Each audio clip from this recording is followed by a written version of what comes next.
o'qishga topshirguncha faqat siz yig'lagansiz. Da, qo'limdan kelgani shu bo'lgan. Chunki uydagilarni manipulyatsiya qilish kerak bo'lgan. Men shokda qolganman. Menga aytdilar-ku, grant kirsang hammasi yaxshi bo'ladi deb. Davayt kelishib olaylik. Toshkentdagi hozir o'qishlar blogerlar reklama qiladigan darajada yaxshi emas. Men o'zim biznesmenman desam, men bilishmagan. Mana hozir bilishadi. Assalomu alaykum Avlod Media YouTube kanali obunachilari. Bugungi intervyuimiz sizlar o'ylagandan-da o'zgacha, ya'ni O'zbekiston Milliy universitetini 4-kursida o'z xohishi bilan tark etgan barchamiz uchun tanish Bekzod Yusupov bilan bo'lib o'tadi. Bekzod, assalomu alaykum. Assalomu alaykum. Sizni ko'rganimizdan studiyamizda juda ham xursandmiz. Siz bilan ilk faktlardan men o'zim hayratdaman. Endi o'zingizni tanishtiring. Bekzod Yusupov kim? Xo'p, ismim Bekzod. Qashqadaryo viloyati Muborak tumanida tug'ilganman. Xitoy qishlog'ida. Yoshligim o'sha Qashqadaryo viloyatida o'sgan, Muborakda tug'ilganman, yashaganman, bitta farzandman. O'sha qishlog'imda maktabda o'qiganman 8 yil davomida. 8 yil davomida sinf sardor bo'lganman. Har xil olimpiadalarga chiqqanman. Maktab prezidenti degan narsa paydo bo'lganda, kamalakdan keyingi paydo bo'lgan narsa shunaqa bo'lganman maktabimizda. 8 yil shunaqa bo'lganman. Keyin uydagilarimizdan kelishib, bu bilimlarim bilan o'qishga kira olmasligimizni tushunib yetganmiz. Uydagilarim va men maktabdagi bilimlar bilan. Keyin meni Buxoro viloyati Olot tumanidagi ixtisoslashgan maktabga berishgan. Bitta farzand bo'lishimga qaramasdan buvim olib borib berishgan. Bu yerga borganimda men 8 yillik bilimim bilan 26 ta o'quvchi o'qigan. Men 27-o'quvchi borganman va bilimim ham shunaqa bo'lgan. Ya'ni 8 yillik qishloqda olingan, o'sha maktabda olingan bilimim hech narsani anglatmagan. Ya'ni qanaqa tushuntiraman. Misol uchun ona tilida qanaqadir qoida bor, gapni tahlil qiling degan. Deylik bo'lishi mumkin, aniqlovchi, to'ldiruvchi, ega, kesim, hol. Siz meni maktabimda o'qiganingizda mana shu 5 lasini aytib bersangiz, 5 baho olardingizda. Ixtisoslashgan maktabga borganingizdan keyin siz to'ldiruvchi qanaqa, aniqlovchi qanaqa, hammasiga alohida to'xtalishingiz kerak. Ammo shokdaman. Bizga unaqa hech qachon dars o'tilmagan. Men o'zimga va'da berganman, maktab tugatguncha mana shu bolalar qatorida bo'lishim kerak degan narsani xohlagan fandan.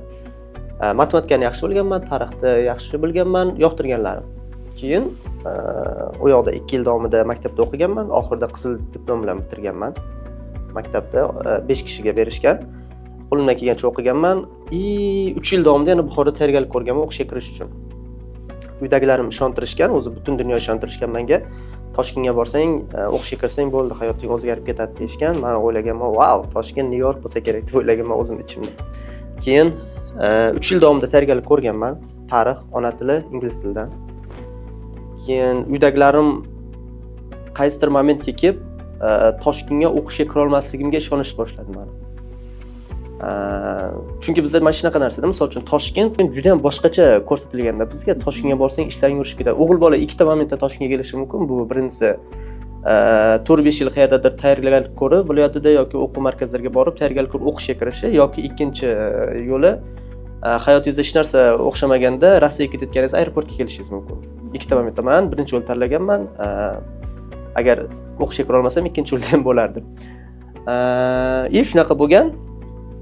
3-kurs, ya'ni kollejda 3-kurs oxirrog'ida o'qishga topshiradigan vaqt kelib qoldi. Yaqinlashdi, uydagilarim uyga chaqirdi. Bekzod, sen Toshkentga emas, Qarshiga o'qishga topshirasan dedi. Bitta farzandsan dedi, Toshkentga qo'ymaymiz dedi. Keyin men yig'laganman. Toshkentga o'qishga kirishim kerak. Agar men Qarshiga o'qishga kirmoqchi bo'lsam, shuncha to'plagan bilimim yetardi dedimdagin, boshqa o'quv markaziga bormaganman Buxoroga. Keyin men uydagilarimga achchiq qilib qurilishga ketganman. O'qishga 1 oy qolgan vaqtda qurilishga ketganman. Sharqsabz tumaniga shu tanishlar bilan ketganman. Biz qurilish yoqqan menga. Birinchi kun borganman. Hammasi aniqda qurilishda. Birinchi kun bordik, mana shunaqa xona. Ichkarini buzasizlar dedi, ichkarini buzdik. Keyingi kun tashqarini buzasizlar dedi, tashqarini buzdik. Shunaqa hayot yaxshi ketyapti. Keyin Buxorodagi o'qituvchim telefon qildi menga. Bekzod, eshitdim bo'yicha Qarshiga o'qishga topshiribsan. Uydagilar bilan gaplashaman, sen Toshkentga o'qishga kirishing kerak degan o'qituvchim. Bo'lmasa bo'lmaydi. Men o'sha momentda hujjat o'zi topshirib bo'lganman. Samarqand, Qarshi, Toshkent qilib. O'sha topshirsa bo'lardi. Keyin xo'p, uydagilarim bilan gaplashing deganman. Uydagilarim bilan gaplashgan. Keyin uyga qaytganman. Yana bir marta yig'laganman. O'qishga topshirguncha faqat siz yig'lagansiz. Da, qo'limdan kelgani shu bo'lgan. Chunki uydagilarni manipulyatsiya qilish kerak bo'lgan. Keyin Buxoroga borganman. Buxoroda shunaqa narsa bor, Olot tumanida o'quv markazlari ichida har oyda imtihon bo'ladi 3 ta fandan. Nechadir ball olishingiz kerak. Uydagilarim, ustozim uydagilarimga aytgan, Bekzod mana shunda agar top 3talikka kira olmasa, mayli shu hujjatlari qoladi. Lekin agar 3talikka kirsa, Toshkentga o'qishga topshirsin shu bola degan. O'qituvchim kurashgan, Sanjar ustoz. Keyin shu mayli uydagilarim ko'ngan, Buxoroga yana qaytib borganman. Tayyorgarlik bo'lgan, o'quv markazi o'sha imtihonda 2-o'rinni olganman. O'sha ichdan keyin qaytadan yana kelganman qishloqqa.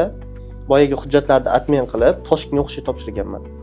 Toshkent Milliy universitet falsafa, ikkinchisi hali ham esimda Toshkent milliy g'oya, adashmasam milliy g'oya, huquq bo'yicha. Uchinchisi nizomiyadagi huquq bo'yicha topshirganman. Keyin yana o'quv markaziga qaytib ketganman. U yoqda tayyorgarlik ko'rganman, bir oycha. Bu Olot tumanida o'qish qanaqa tushuntirsam? Butun boshqa hayotdan uzilib qolasizda. Telefon ishlatish mumkin emas, qizlar sirg'a taqish mumkin emas, o'g'il bolalar bilan qizlar birgalikda yurish mumkin emas, bitta joyda o'tirish mumkin emas. Telefon ishlatish deganda faqat mana telefon ishlatish deganda bir haftada 2-3 marotaba telefonda uydagilar bilan gaplashasiz.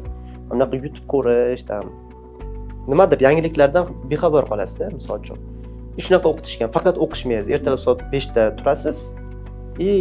Qanday qilib kechqurun 2 bo'lib qolganini bilmaysizda. Keyin imtihon boshlanish arafasida kirdim ichkariga imtihonga. Javoblar уже bir kunda chiqadigan vaqtida 170 ball olganman. 2-o'rinda grantga kirganman. Men qishlog'imda birinchi grantga kirgan bo'laman. Mani shunaqa darajada hurmatim oshib ketdi, hokim chaqiribdi. Hokim? Stipendiya olasanmi? Ha, malades. Sen tumanimiz kelajagisan. Xuddi menga o'xshaysan. Mani unga o'xshaydigan yagona joyim endi men ham shahar saqlamasdan davlat pulini yeyman. Tarixdan 29 da, ona tilidan 27 da, ingliz tilidan 24 da ishlaganman. Endi xursandchilikdan yana bir marta yig'laganman, uydagilarim oldi. O'qishga kirguncha Bekzod Yusupov 3 marta yig'lagan. Da, hozircha 3 marta. Yo'q, xursandchilikdan rosa yig'laganmiz, yaxshi bo'lgan hammasi. Endi bo'ldi, все, men o'yladim. Endi mana ishlarim o'shib ketadi, Toshkentga boraman, все, men ishlayman. Oldin ham Toshkentga borganman, oldin, lekin endi o'qishga har doim ishlashga boraman deganman. 2-o'ringa grant kirganman, men o'ylaganman. Mani tam vazirlikdan kimdir kutib oladi deb o'ylaganman-da. 2-o'ringa grantga kirsangiz bo'ldi, все. Sizni hamma milliy universitet hurmat qiladi deb o'ylaganman. Qarasam, menga o'xshaganlar ko'p ekan.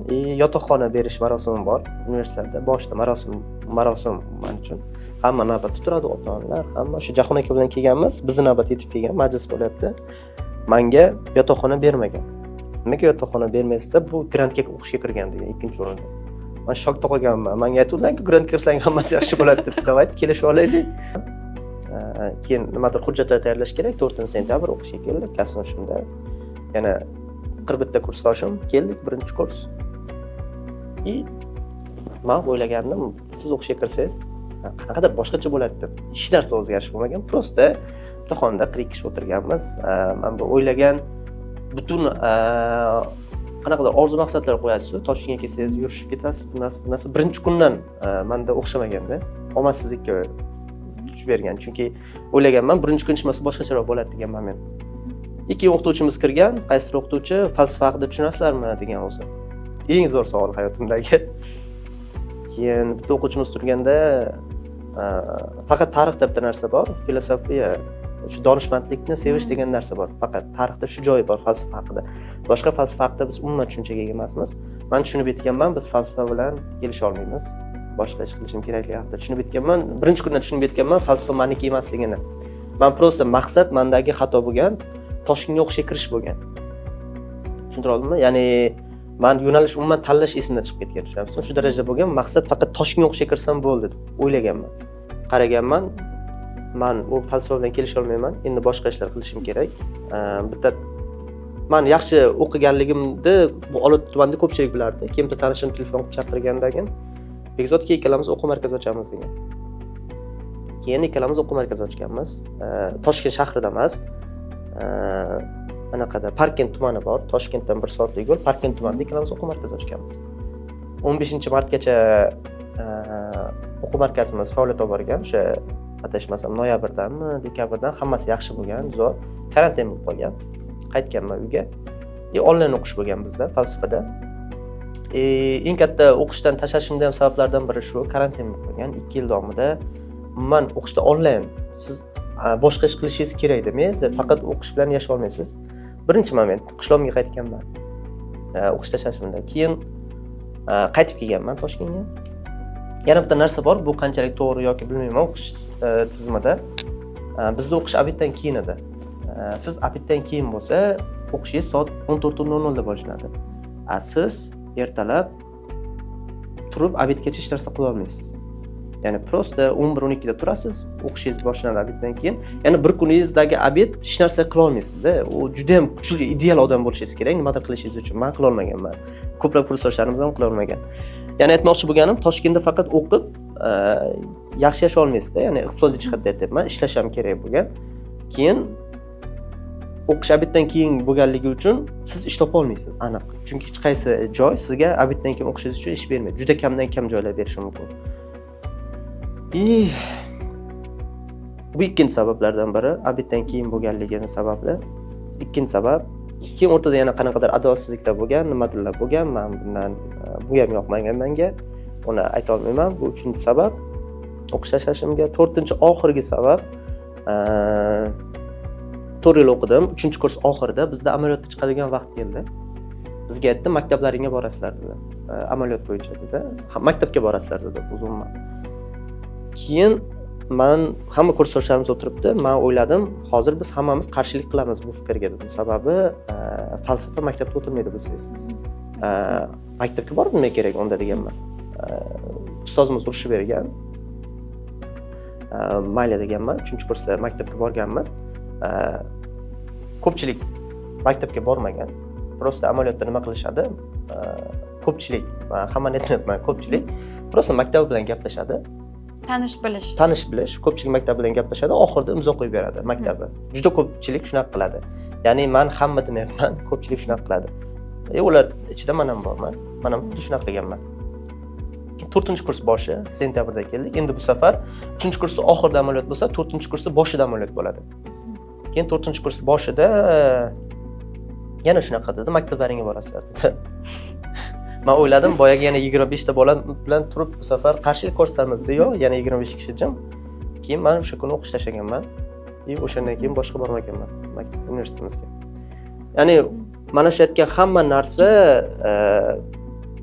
sababchi bo'lganda, ya'ni bitta narsa emas, ya'ni faqat mana shu suv to'kilib ketdi, men o'qish tashlamadim. Ya'ni 4-5 ta narsa sababchi bo'lganligi uchun tashlaganman. Birinchi o'rinda o'zimda ayb. Nimaga? O'sha 5 yil o'qigan paytimda men bir kun o'tirib qaysi yo'nalish tanlaganimda yaxshiroq bo'lardi hayotim. Ya'ni o'qish tomonlama hayotim demoqchiman. Shunaqa o'qishni o'shaning uchun tashlaganman. Buni uydagilarimga aytmaganman. Eng yomoni to'g'risini aytsam, o'qish tashlash juda ham oson. Xohlagan paytda tashlashingiz mumkin. Uni uydagilarga aytish qiyin. Rostdan hozirgacha hech kim bilmaydi uydagilarimni. Men bilishmagan. Meni hozir bilishadi. Endi xulosamga keladigan bo'lsak, men kimgadir o'qishni tashlanglar demayman.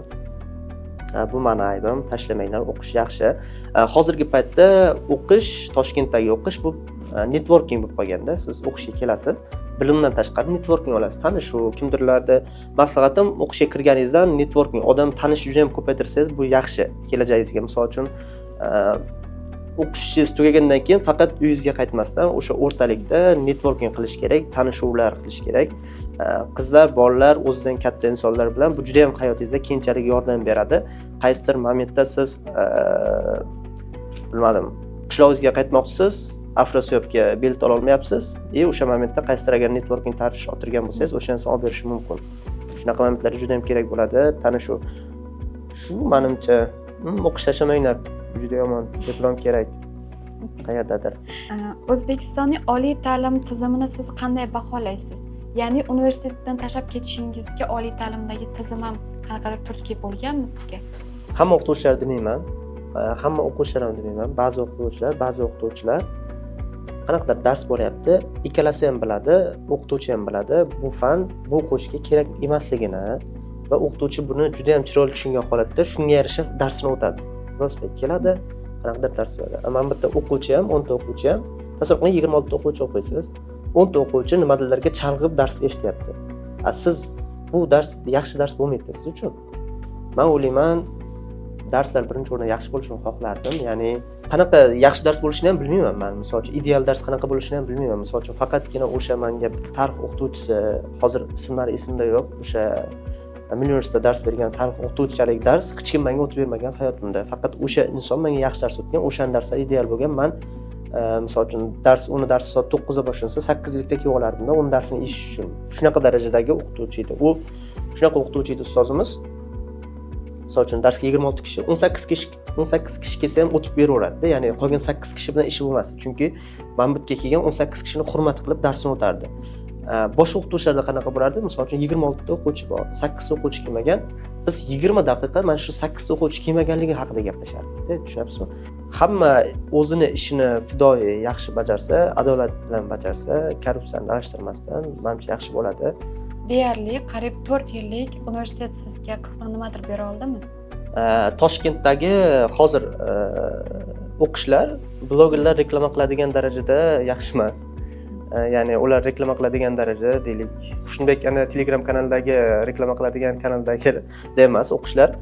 Milliy universitet menga nimadir bera oldimi degan savolga, men Shovvozlar jamoasida chiqqanman, QVZ tarkibida. Bu juda ham katta yutuq bo'lgan o'sha payt men uchun. Sababi siz Shovvozlar QVZ tarkibida chiqsangiz, sizni hamma taniydi, e'tibor markazida bo'lasiz, o'qituvchilar yaxshi muomala qilishadi. Networking bergan, juda ham ko'p tanish orttirganman Milliy universitet orqali. O'shalar hozirgi kunda biz azizlar bilan tanishmiz. Bu juda ham yaxshi. Birinchi o'rinda shu. Kursdoshlaringiz-chi? Yo'q, kursdoshlarim bilan unchalik hozirgi darajada birortasi bilan yaxshi tanishmasman. Chunki bizda aytayman, karantin bo'lib qoldi o'rtada, hamma qaytib ketdi. Men karantindan kelgandan keyin bir ozroq muddat o'qib, o'qish tashladim-da.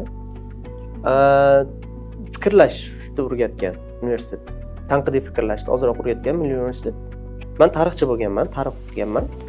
Bizda maktabda faqat mana shu narsani sizga o'rgatadi. Ya'ni faqat sanalarni yodlaganman men. Sana va vaqtni yodlaganman.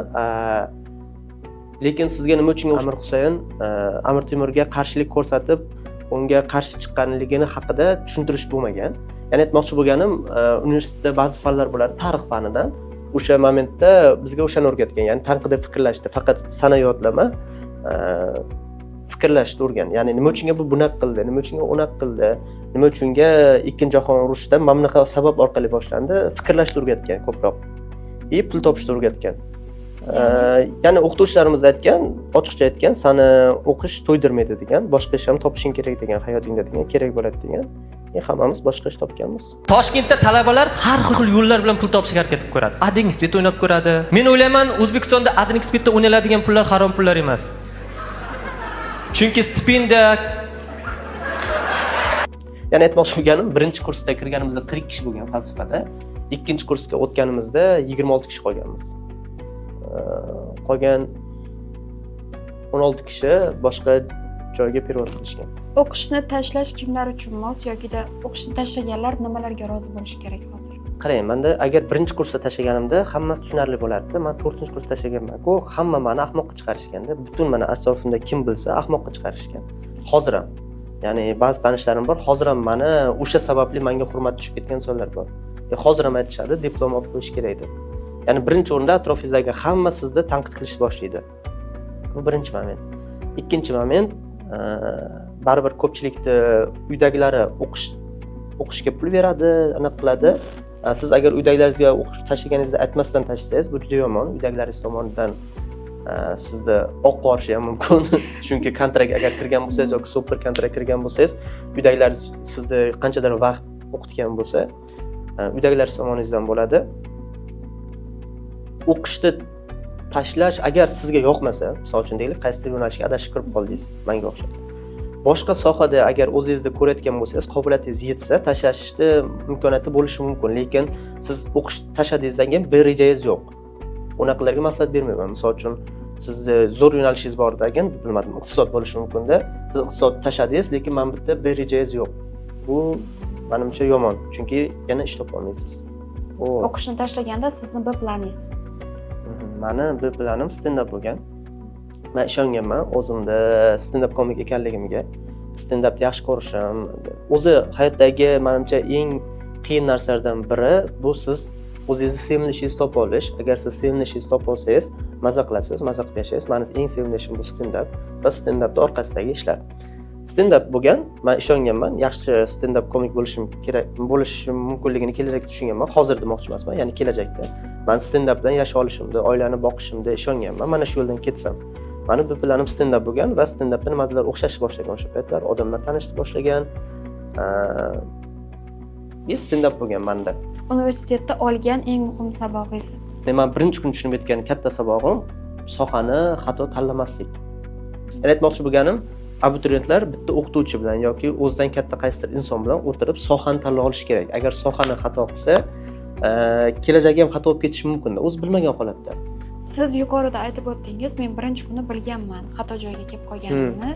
Bu narsaga 3 yillik sabrga nima turtki bergan yoki uyingizdagilarda o'sha uydagilarda. Chunki mana bunaqa narsa bo'lganda 3 yil davomida men moliyaviy mustaqil bo'lmaganman, ya'ni qanaqa bo'ladi? Pul topganman, o'zimga yetgan faqat. 4-kurs boshida yaxshi pul topishni boshlaganman. O'sha momentda men bo'ldi, men moliyaviy mustaqilman deganmanda o'qish tashlaganman.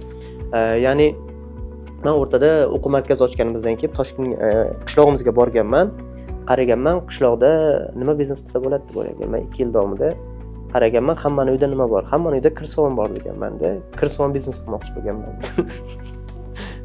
Keyin qishloqdan karantin boshlanib qolgan, o biznesni tashlab ketganman-da. Toshkentga kelib, ozroq pulim bor edi, o'quv markazidan shu ozroq yig'gan pullarim bitta tanishimiz bilan magazin ochganmiz. Chilonzor tumani 12-kvartal Shirin Chorrahaning yonida magazinimiz bo'lgan, ikkalamizda magazin ishlatganman. Keyin o'sha momentda o'rtaroqda stand-up bo'lgan, stand-up tanlaganman, bitta narsani tanlash kerak bo'lgan. Stand-up bilan ketganman. Hozir o'sha bizneslar davom etyaptimi? Yo'q, o'sha magazin ham, o'quv markazi ham ketgan, chunki birinchisi karantin sababli, ikkinchisi stand-up sababli tanlaganman. Shunaqa. Kirsovon biznesi? Kirsovon biznesi qishloqda bo'lgan, unda ustanovka olib kelishingiz kerak bo'lgan. Vodiydan men hammasini qilganman, pulim tayyor bo'lgan, lekin karantin qilib o'qish boshlanib qolgan. Men o'zi biznesmenman desam. Men mol boqmayman, biznes qilaman dedim. Birinchi o'yladim. Borak shaharda nima yo'q? Birinchi o'rinda shahar yo'q ekan. Biznes reja tuzdim, bank egasiga olib kirdim. Malades, zo'r biznes reja. Faqat bizlar chorvachilikka beramiz deydi. Aka o'zi chorvachilik tashlab, jahlim chiqqanda biznes qilmoqchiman desam, bizda faqat chorvachilikka deydi. Asan Buzildan Qashqadaryoda biznes rejalar tanlovida qatnashdim. Birinchi o'rinda oldim, xursandman, mukofot puli bor. Ertalab turib qarsam, ikkita mol tashlab ketgan. Stand-up haqida ham gaplashsak. Qarang, o'sha yana bu Buxoro viloyati Olot tumaniga taqaladi. 5 yil davomida men juda ham introvert bo'lib qolganman. Introvert, ya'ni odam yovvoyi. Siz 5 yil o'qiganingizdan keyin o'zingiz bilmagan holatda odamlarni yomon ko'rishni boshlaysiz. Bilmagan holatda odamlar bilan gaplashish qiyin bo'ladi. 2-3ta gapdan keyin siz tugab qolasiz. Men yoshligimdan o'sha aytganimda sinf sardor bo'lganman, e'tibor markazida bo'lishni juda ham xohlaganman. Hamma joyda, qayerda bo'lsam lider bo'lishni xohlaganman. 2019-yilda 31-dekabr kuni uyda yangi yil nishonlayapmiz.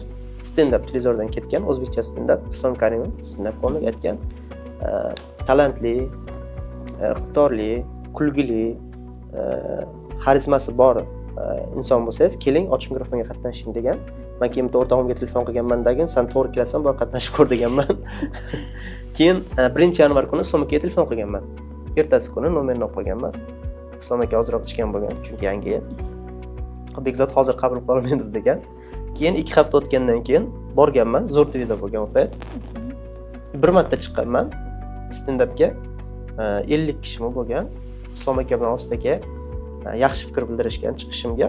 Keyin o'sha bo'yicha qolib ketganman. Boshlanishdagi qiyinchilik, men umuman sahnaga chiqmaganman, mikrofonda ushlab ko'rmaganman hayotimda. Sahnaga chiqish o'zi qo'rquv bo'lgan, hayajon. Birinchi chiqishlarim hozir ham YouTube'da bor, ko'rish maslahat bermayman. Ochiq mikrofon bo'lardi, chiqqanman. 20 kishini oldida kuldirish juda ham qiyin bo'lgan, juda ham hayajon bo'lgan. Misol uchun mamlaqa bo'lgan. Assalomu alaykum, yaxshimisizlar? Tinchmisizlar? Qanaqadir boshladim. Ismim Bekzod, yoshim 21da. Nechada boshlaganman. Qaysidir hazilimga kulgan-ku. Men kulish odamlarning o'zi kulish kerak. Stand-up aytganingizdan kulgandan keyin men yana hammasini qaytadan boshlaganman. Assalomu alaykum, yaxshimisizlar? Tinchmisizlar? Men 21 yoshdaman. Bir narsa. Ya'ni aytmoqchi bo'lganim, odamlar kulishiga tayyor bo'lmaganman. Shu qiyinchiliklari ko'p bo'lgan, ya'ni. Bruziz aytishingiz, yodlash, boshida qiyin bo'lgan, keyinchalik o'sha Ostaga Islom aka, Mirshakar akalar tushuntirgandan keyin qanaqa bo'lish va ko'p sahnaga chiqqaningizdan keyin tajriba tufayli, o'zingizga ishonch tufayli o'sishni boshlaysiz. Agar stand-up o'xshamasa, sizda B plan bo'lganmi? Aytdim-ku, stand-up B plan bo'lgan deb sizga. Yo'q, stand-up o'xshamasa, masalan, keyingi plani bo'lganmi? Ha, agar stand-up ham C plan deylik, mana A plan o'qishim, B plan stand-up, C plan biznes bo'lardi aniq. Bilmadim, men agar stand-up o'xshamasa, aniq qanaqadir biznes qilardim. Siz tanlagan yo'l erkinlikmi yoki-da katta risk? Siz katta risk qilsangiz erkinlikka borasiz-da. Ya'ni aytmoqchi bo'lganim, Mirshakar akamning zo'r gapi bor. Oxirgi paytda aytuvdi.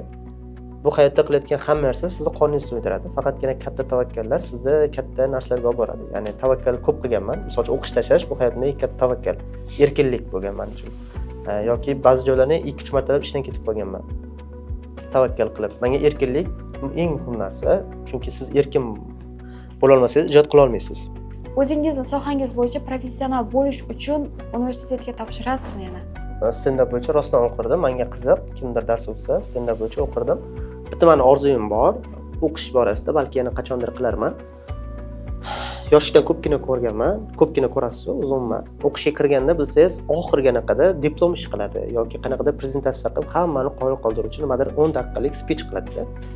Shunaqa qilish orzuyim bor, qatta bilmadim, qachondir balki shunchaki tomoshabin, menga obuna bo'lgan insonlarni yig'ib, balki 10 daqiqa falsafadan qilib berarman. Qaranglar, unaqa tashlab bir 15 yil kutib turinglar sizlar. 15 yildan keyin agar men o'xshasa, qilishlaring mumkin. 15 yil vaqt bor mening hayotimda. Hali hech narsaga erishmadim deb o'ylayman. Tashlamanglar o'qishni, bu juda ham xato. Ya'ni o'zlaring bilasizlar. Qaranglar, yoqmasa tashlanglar.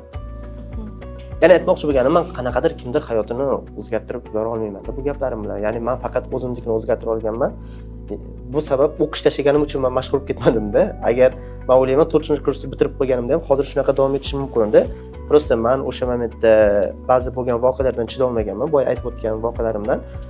Agar men o'sha momentda o'qish tashlamasam, men o'sha jamiyatda bir a'zosi bo'lib qolardim-da. Men bu o'zimni yonimda, o'zimni vijdonim oldida xato ish qilgan bo'lardim. Ya'ni o'sha momentda agar men amaliyotga yana ikkinchi marta borganimda, o'zim oldimda yengilgan bo'lardim. O'shaning uchun men ketganman-da. Ya'ni agar sizda hammasi yaxshi bo'lsa, nima qilasiz? O'qish tashlab. Shunchaki diplomni oling, boring davlat ishida ishlang. Yo'nalish xato tanlab qo'yib, xato joyga tushib qolganlar qo'rqayotgan bo'lsa, ularga nima maslahat berasiz? Xatolarni to'g'irlashnimi yoki-da bu yo'ldan qanaqadir o'zini qismini topib olishnimi? Yaxshi savol. Agar siz o'qishni tashlamoqchi bo'lmasangiz, faqat shu yo'nalish tanladingiz, xato yo'nalish ekan, nima qilish kerak? B variantga tayyorgarlik ko'rish kerak. Ya'ni B variantga 4 yil davomida sizda vaqt bor. O'sha momentda misol uchun siz deylik, bilmadim, qanaqa xato yo'nalish deylik. Deylik, iqtisod tanlab qo'ydi, iqtisod yoqmaydi. Unga til yoqadi. Til o'rganish yoqadi. O'sha B variant sifatida ingliz tiliga borsin, rus tiliga borsin, yoki bilmadim, koreys tiliga borsin. B variantga tayyorgarlik ko'rishni xohlardim. Shu ikkinchi o'rinda agar o'zini sohasida topa olmasa ish, o'zini sevgan sohasida 500 ming so'm, 700 ming so'm, 1 million yoki qanchadir oylik bo'lsa ham stajyor sifatida ish boshlashini maslahat berardim. Balki tasavvur qiling. U bu sohani yaxshi deb o'ylayapti-da, bu sohani tashlamoqchi. Bu sohaga ozroq kirib ko'rish kerak edi. Agar bu soha ham yoqmasa-chi? Tasavvur qiling, shunda A variant ham ketadi, B variant ham ketadi. Endi C variant topish kerak bo'ladi. O'shaning uchun ozroq ishlab ko'rishini xohlardim. Ya'ni ozroq ishlab ko'rsa tushunadi, bu soha o'zinikimi yoki yo'qmi. O'z umuman olganda xato qilishdan qo'rqmaslik kerak. Umuman xato qilib ko'rsangiz, siz o'sasiz deb o'ylayman. Boshqa ichmasa o'sha xatoni ikkinchi marta qilmaysiz. Tomoshabinlarimizga so'zlaringiz yoki-da motivatsion gaplaringiz. Yo'q, menda hech qanaqa motivatsiya yo'q. Hayotingizda sizdan boshqa hech kim o'zgartirishga yo'l qo'ymang. Faqatgina o'zingiz hayotingizni o'zingiz o'zgartirishga qodirsiz. Xato qilishdan qo'rqmang. Agar siz hozirgi momentda meni ko'rib, voy, mana o'qish tashlasam bo'lar ekan deyotgan bo'lsangiz, adashasiz. Yo'q, unaqa qilmang. Hammasi joyida. Siz hayotingizda o'qib, o'ylab, balki o'xshab ketar. Ya'ni men o'qish tashladim deganligim o'zi nima uchun bu haqida umuman gapirmaganman. Shu narsa kimdan o'zimdan kattaroq sinab point bilan gaplashganimda, Bekzod, sen hozir o'qish tashlaganlik haqida gapirib bersang, sen baribir o'qishni minuslari haqida gapirasan degan va seni bir 2 kishi ko'rib bo'lsa ham o'qish tashlaydi degan narsa qo'rquv bo'lgan. Ochiqcha aytaman buni. Maqsadim o'qish tashlamanglar, hammasi yaxshi bo'ladi. Bugungi intervyumiz yakunida siz nimalarni aytishga tayyor bo'lib kelganingiz bu intervyuga va ayta oldingizmi? Yo'q, menimcha hammasi haqida gaplashib, o'zim olganda intervyuga kelayotganimda nimadir aytish haqida hech qachon o'ylamayman. Shu savollarga javob berishga harakat qilaman. Ya'ni tayyorgarlik ko'rmayman demoqchiman. Ta'lim haqida ozroq gaplashdik, ijodim haqida gaplashdik. Hammaga maslahat bergan bo'lardim. Buni butun agar meni O'zbekiston ko'rganda bitta maslahat bergan bo'lardim. Sahna sinab klubga kelishlarini. Shu. Biz mana shu nuqtada intervyumizni yakunlaymiz. Oxirigacha videoni ko'rgan bo'lsangiz, like va obuna bo'lishni ham unutmang. Ijtimoiy tarmoqdagi sahifalarimizda kommentariya uchun joylar yetarli. Rahmat. Rahmat, sog' bo'ling.